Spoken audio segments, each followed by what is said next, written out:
എല്ലാവർക്കും നമസ്കാരം. ഞാൻ ഷാജി മഞ്ചേരി. ഇന്ന് രാമായണ കഥാമൃതത്തിൽ ദശരഥൻ്റെ ജീവിതമാണ് ചർച്ച ചെയ്യുന്നത്. പുരാണത്തിൽ ഏറ്റവും അധികം തെറ്റിദ്ധരിക്കപ്പെടുകയും ശരിയുടെ പക്ഷത്ത് അവസാനം വരെ നിലനിൽക്കുകയും ചെയ്യണം, എന്നാൽ തൻ്റെ തന്നെ ദൗർബല്യം എന്ന നായാട്ട് തനിക്ക് തന്നെ വിനയായിത്തീരുകയും അവസാനം പുത്രദുഃഖത്താൽ മരിക്കുകയും ചെയ്യുന്ന കഥാപാത്രമാണ് ദശരഥൻ. അജൻ്റെയും ഇന്ദുമതിയുടെയും പുത്രൻ, ഇക്ഷ്വാകു വംശത്തിൻ്റെ നെടുന്തൂണായ അജൻ്റെയും ഇന്ദുമതിയുടെയും പുത്രനായിരുന്നു ദശരഥൻ. ദശരഥൻ്റെ യഥാർത്ഥ പേര് നേമി എന്നായിരുന്നു. ഈ ദശരഥന് 10 ദിക്കിലേക്കും ഒരേ സമയത്ത് രഥത്തെ ഓടിക്കുവാനുള്ള കഴിവുണ്ടായിരുന്നു. എന്താണ് 10 ദിക്കെന്ന് പറഞ്ഞാൽ? നമ്മളെ സംബന്ധിച്ചിടത്തോളം 4 ദിക്കാണ് മിക്കവാറും പേർക്ക് അറിയാവുന്നത്. 10 ദിക്ക് എന്ന് പറഞ്ഞാൽ കിഴക്കേ ദിക്ക് 1, കിഴക്ക് തെക്കേ മൂല 2, തെക്ക് 3, തെക്ക് പടിഞ്ഞാറ് മൂല 4, പടിഞ്ഞാറ് 5, പടിഞ്ഞാറ് വടക്കേ മൂല 6, വടക്ക് 7, വടക്ക് കിഴക്കേ മൂല 8, ആകാശം 9, ഭൂമി 10. ഇങ്ങനെയാണ് 10 ദിക്ക്. ഈ 10 ദിക്കിലേക്കും ഒരേപോലെ രഥത്തെ ഓടിക്കുവാൻ കഴിവുണ്ടായിരുന്ന ആളായതുകൊണ്ടാണ് ദശരഥൻ എന്ന പേര് കിട്ടുന്നത്. ആ പേര് കൊടുത്തത് ബ്രഹ്മാവാണ്. അപ്പോൾ ബ്രഹ്മാവായ ദശരഥൻ പേര് ഇങ്ങനെ കൊടുത്ത് ദശരഥൻ്റെ യുദ്ധപ്രാവീണ്യം നേമി എന്ന പേരിൽ നിന്ന് ദശരഥനിലേക്ക് എത്തിയെങ്കിലും ദശരഥന് ഒരു ചാപല്യമുണ്ടായിരുന്നു. ദശരഥൻ്റെ പ്രധാനപ്പെട്ട ചാപല്യങ്ങളിലൊന്ന് ഒന്നിലധികം ഭാര്യമാരുണ്ടായിരുന്നു എന്നുള്ളതാണ്. നമുക്ക് എല്ലാവർക്കും അറിയാം, ദശരഥന് 3 ഭാര്യമാരുണ്ടായിരുന്നു. കൗസല്യ, കൈകേയി, സുമിത്ര എന്നുള്ളതാണ്. ഈ 3 പേരെയും കല്യാണം കഴിക്കുന്നതിന് ചില ന്യായവാദങ്ങളൊക്കെ അദ്ദേഹം നിരത്തുന്നുണ്ട്. ഒന്ന്, മക്കളില്ലായിരുന്നു, അനപത്യതാ ദുഃഖം ഉണ്ടായിരുന്നു എന്നാണ് പറയുന്നത്. പക്ഷേ ഈ അനപത്യതാ ദുഃഖം ഉണ്ടായിരുന്നപ്പോൾ 1, 2, 3 ഇങ്ങനെ കല്യാണം കഴിച്ചു.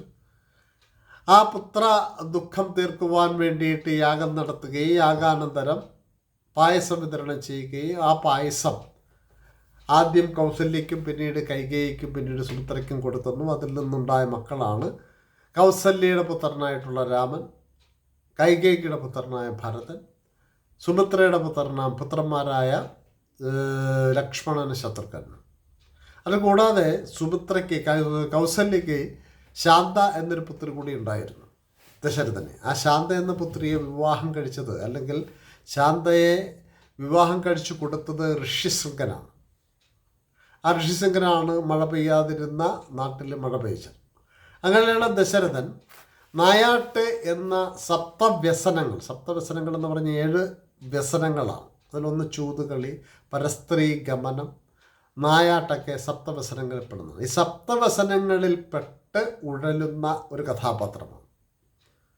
എല്ലാ അധികാരങ്ങളും അവകാശങ്ങളും ഉള്ളപ്പോൾ തന്നെ നായാടി ആനന്ദം കണ്ടെത്തിയിരുന്ന ദശരഥൻ വനത്തിൽ ഒരിക്കൽ ഇങ്ങനെ വെള്ളത്തിൽ നിന്ന് ആന വെള്ളം കുടിക്കുന്ന ശബ്ദം കേൾക്കുന്നത് പോലെ ആ ദിക്കിനെ ലക്ഷ്യമാക്കി അമ്പയുകയും ശ്രവണൻ എന്ന ഒരു മുനികുമാരനായിരുന്നു. ആ കുടത്തിൽ വെള്ളമെടുക്കുന്ന ശബ്ദമായിരുന്നു അത്. ആ മുനികുമാരൻ അമ്പയക്കുകയും മുനികുമാരൻ അവിടെ കരച്ചിലോടുകൂടി വീഴുമ്പോൾ ദശരഥൻ ചെല്ലുന്നു. ദശരഥനോട് മുനികുമാരൻ പറയുന്നു, എൻ്റെ വൃദ്ധരായ മാതാപിതാക്കൾക്ക് വെള്ളം കൊടുക്കുവാൻ വേണ്ടിയിട്ടാണ് ഞാൻ ഇവിടെ വന്നത്. പക്ഷേ ഞാനിതാ വീണു പോയിരിക്കുന്നു, എന്നെ അവരുടെ അടുത്തെത്തിക്കുക. അങ്ങനെ ശ്രവണനെ ദശരഥൻ അവരുടെ മാതാപിതാക്കളുടെ അടുത്തെത്തിക്കുകയും മാതാപിതാക്കൾ ആ ശ്രവണനെ അടക്കുവാനായിട്ട് ദശരഥനോട് പറയുന്നു. ദശരഥൻ തീയിൽ ശ്രവണനെ അടക്കുമ്പോൾ ആ തീയിൽ ചാടി ആത്മഹത്യ ചെയ്യുകയാണ് ആ അന്ധരായ മാതാപിതാക്കൾ. ആ സമയത്താണ് ദശരഥനെ ആ മുനി ശപിക്കുന്നത്. പുത്രദുഃഖത്താൽ ഞങ്ങൾ മരിക്കുകയാണ്, നീയും പുത്രദുഃഖത്താൽ മരണപ്പെടട്ടെ എന്നാണ്. അതിൻ്റെ അനന്തരഫലമായിരുന്നു ദശരഥൻ രാമനെയും ലക്ഷ്മണനെയും സീതയെയും വനവാസത്തിലയക്കുന്നു. അതേ അവസരത്തിൽ തന്നെ ഭരതൻ കേകേയ രാജ്യത്ത് പോകുന്നു, കൂട്ടത്തിൽ ശത്രുഘ്നും പോകുന്നു. അവസാനം ആരുമില്ലാതെ ഒറ്റയ്ക്കായിത്തീരുന്ന അസുഖബാധിതനായിത്തീരുന്ന ദശരഥൻ തൻ്റെ സുമിത്രയോട് തൻ്റെ ശാപകഥയെക്കുറിച്ച് പറയുകയും ഞാനും പുത്രദുഃഖത്താൽ മരണത്തിലേക്ക് പോവുകയാണ് എന്ന് പറഞ്ഞ് മരണത്തിലേക്ക് പോവുകയും ചെയ്യുന്നൊരു കഥാപാത്രമാണ്. യഥാർത്ഥത്തിൽ രാമായണ കഥ തുടങ്ങുന്നത് വേണമെങ്കിൽ ദശരഥനിൽ നിന്നാണെന്ന് പറയാം. കാരണം രാമൻ്റെ യാത്ര രാമൻ്റെ ജനനത്തോടെ ആരംഭിക്കുകയാണ്. രാമായണം എന്ന പേര് തന്നെ രാമൻ്റെ അയനമാണ്, രാമൻ്റെ യാത്രയാണ്. ദശരഥനിൽ നിന്നാണ് ആ യാത്ര ആരംഭിക്കുന്നത്.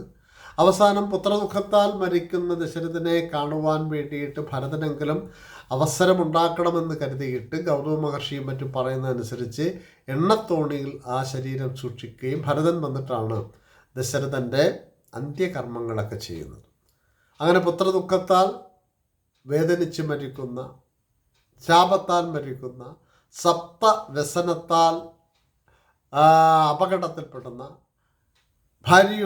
ഒരു ഭാര്യയോട് കൂടുതൽ സ്നേഹം കാണിച്ച് അവൾക്ക് വരം കൊടുത്ത് ആ വരത്തിന് വേണ്ടി സത്യസന്ധമായിട്ട് നിലനിൽക്കണമെന്ന് കരുതി കൊടുത്ത വാക്ക് പാലിക്കുവാൻ വേണ്ടി മരണത്തിലേക്ക് പോവുകയും സങ്കടത്തിലേക്ക് പോവുകയും ചെയ്ത കഥാപാത്രം എന്നുള്ള നിലയിലാണ് രാമായണത്തിൽ ദശരഥൻ്റെ നിലനിൽപ്പ്.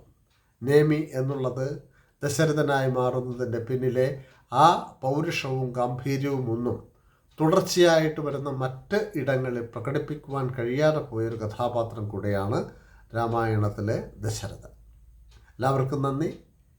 ഞാൻ ഷാജി മഞ്ചേരി. ഈ വീഡിയോ കേൾക്കുക, അഭിപ്രായങ്ങൾ പറയുക. നന്ദി, നമസ്കാരം.